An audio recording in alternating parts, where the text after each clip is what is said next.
Nailed it. Nailed it. I've been thinking a lot about Facebook's attempt to stop fake news from spreading. Should a social media network be responsible for stopping the spread of false information? And does that mean we're walking some line of censorship? You've probably heard Facebook described as a huge echo chamber among you and your friends. But if that echo chamber is all talking about the same things, should the company step in to diversify the conversation? And how do we make sure the truth and actual news reaches social media audiences? Especially now, with more than 40% of Americans getting their news from Facebook timelines. We're more at the whims of computer algorithms than ever before. I'm Yara. What was the line? I'm Dolly, and on this episode of Zoetic, I want to take us down the rabbit hole of Facebook lies. How do they spread, and who is responsible for policing them? Should we even be policing them? Ooh, good eyebrow.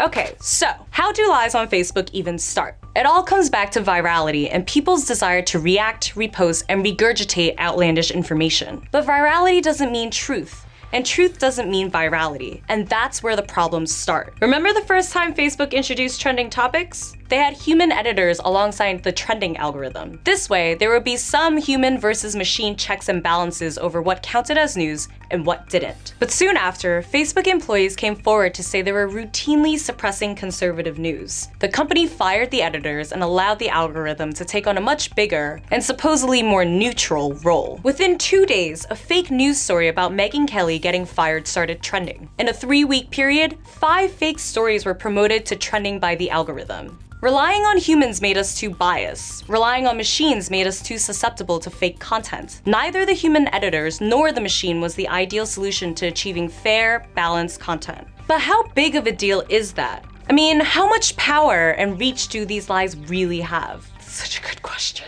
To understand, it might help to go through a simple thought exercise. Let's say I post something and it reaches 5 people in the first 10 minutes. Those 5 people also share the same thing, each of them reaching 5 more people. The reach starts to grow exponentially. Within an hour, that thing you shared has reached some 15,000 people. Now, say my social network is 3 times that size, and my post reaches 15 people in the first 10 minutes. Those 15 people then reach 15 more. You can see how rapidly this information could start spreading when there are more and more people connected to one another. Of course, all this assumes that everyone will share everything you post. This would be great if you're sharing your favorite puppies and kittens video. But what if the information being shared was a piece of fake news? Well, that's when things get interesting.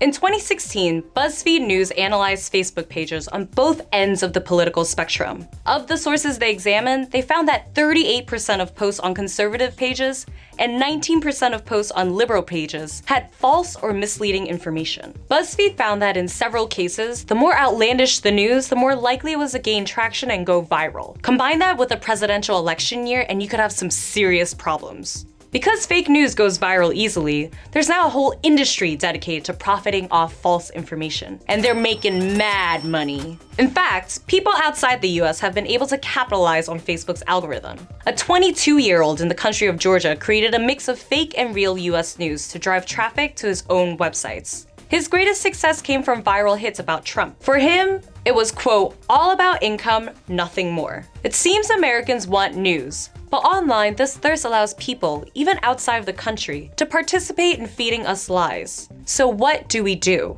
Is fake news the price we pay for free speech? Let's remember that Facebook exists for us and our friends. It's a way of publicly curating our identities and beliefs. And because it exists to service these interests, the newsfeed tends to give us content that confirms our view. That's where the echo chambers come from. That's the nature of the business. That's how the cookie crumbles. So is it the algorithm's fault that trending news contains a lot of fake information when it's the type of news our echo chambers want to see? And is it even Facebook's responsibility to ensure you're getting facts when their actual line of business is to feed you what you're looking for? And who's the authority on what's a fact? But change could be on the horizon. Mark Zuckerberg, who initially laid low about the false news accusations, has admitted that his company can do better with their trending topics. I think my hands are kind of weird there. It'll be interesting to see where that goes. Will Facebook have to enter the censorship business? And where is the line? Does pulling racist memes violate our beloved free speech? Like it or not, Facebook has gone from college party photos to being a real source for getting information. Seems like the company's policies will have to evolve with its changing role. So what do you think Facebook should do? Should they brightly label potentially fake content, censor it altogether? Or should they just leave it up to us to determine what is real and what is fake? For now, we could all teach ourselves to be better at fact-checking on Facebook. Or maybe our time will be better spent grabbing a physical copy of our local newspaper, which has already been fact-checked, to see what's happening outside of the world of likes and shares. You know, I'm pretty over Facebook myself. There's just too much clickbait and not enough dog videos. Let us know what you thought of this piece. Hit us up in the comments, and if you don't like clickbait, subscribe.